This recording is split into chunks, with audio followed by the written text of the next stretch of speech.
नमस्कार, अश्विनीज food lab मराठीमध्ये आपले स्वागत आहे. आज आपण बनवणार आहोत पुनुगुलू. पुनुगुलू ही एक आंध्र प्रदेशची स्पेशल डिश आहे. आपल्याकडे उरलेलं डोसा बॅटर असेल तर त्याचे काय करायचे याचा प्रश्न आपल्या सगळ्यांनाच येतो. तर आज आपण बनवणार आहोत उरलेल्या डोसा बॅटर पासून पुनुगुलू. तर चला बघूया कसं बनवायचं. सगळ्यात आधी एका भांड्यात आपण 1 वाटी डोस्याचं पीठ किंवा इडलीचं उरलेलं पीठ घ्यायचं आहे. त्यानंतर त्यात आपण 1 टेबलस्पून रवा आणि 1 टेबलस्पून तांदळाचं पीठ घालायचं आहे. त्यानंतर त्यात घालूया चवीपुरते मीठ. माझ्या डोस्याच्या पिठात ऑलरेडी मीठ होते, त्यामुळे मी इथे फक्त 1/4 टीस्पूनच मीठ घातलं आहे. जर तुम्ही डोसा पिठात मीठ घातलं नसेल तर तुम्ही अर्धा चमचा मीठ घालू शकता. हे सगळं आपण एकत्र मिसळून घ्यायचे आहे. जर तुमचं डोसा बॅटर जास्त पातळ असेल तर तुम्ही त्यात अर्धा चमचा तांदळाचं पीठ अजून घालू शकता. आणि हे व्यवस्थित मिक्स झाले की याला 5 ते 10 मिनिट असंच सेट होऊ देऊ. तोपर्यंत तळायसाठी आपण एका कढईत तेल गरम करूया. 5 मिनिट झाले आहे. आता आपलं बॅटर पण सेट झालं आहे. आता यात आपण घालूया बारीक चिरलेला कांदा आणि बारीक चिरलेली हिरवी मिरची. कांदा आणि हिरवी मिरची घातल्यावर याला पुन्हा एकदा मिसळून घ्यायचे आहे. आता आपले तेलही चांगले तापले आहे.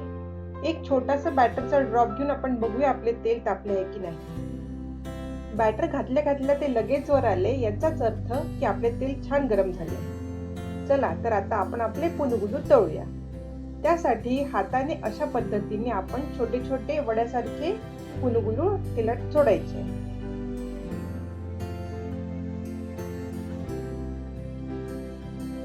हे आपल्याला गॅसची फ्लेम बारीक करूनच तळायचे आहे. याने काय होईल की आपले पुनुगुलू वरून तर छान गोल्डन ब्राऊन होतीलच, पण आतून पण व्यवस्थित शिजतील. जर हे आपण एकदम घाई गडबडीत हाय फ्लेमवर तळले तर हे वरून तर शिजल्यासारखे दिसतील, पण आतून कच्चेच राहतील. त्यामुळे याला लो फ्लेम वरतीच कमीत कमी 2 ते 3 मिनिट शिजू द्या. आता हे आपले पुनुगुलू तळून झालेले आहे. आता आपण याला तेलाच्या बाहेर काढूया. बघा किती सुंदर रंग आला आहे याचा. हे टेस्ट मध्ये पण खूपच छान लागतात. एकदा नक्की ट्राय करा.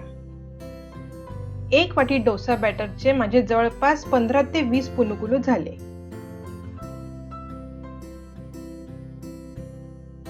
हे बघा, आपले पुनुगुलू बाहेरून पण मस्त क्रिस्पी झाले आहेत आणि आतून पण व्यवस्थित शिजले आहेत. हे पुनुगुलू तुम्ही टोमॅटोची चटणी, खोबऱ्याची चटणी किंवा टोमॅटो सॉस सोबत एन्जॉय करा. तर माझ्या या रेसिपीने तुम्ही पुनुगुलू नक्की बनवा, खा आणि सगळ्यांना खाऊ घाला. आणि कमेंट बॉक्समध्ये मला सांगा की तुमचे पुनुगुलू कसे झाले. जर तुम्हाला माझा हा व्हिडिओ आवडला असेल तर लाईक, शेअर आणि सबस्क्राईब करायला विसरू नका.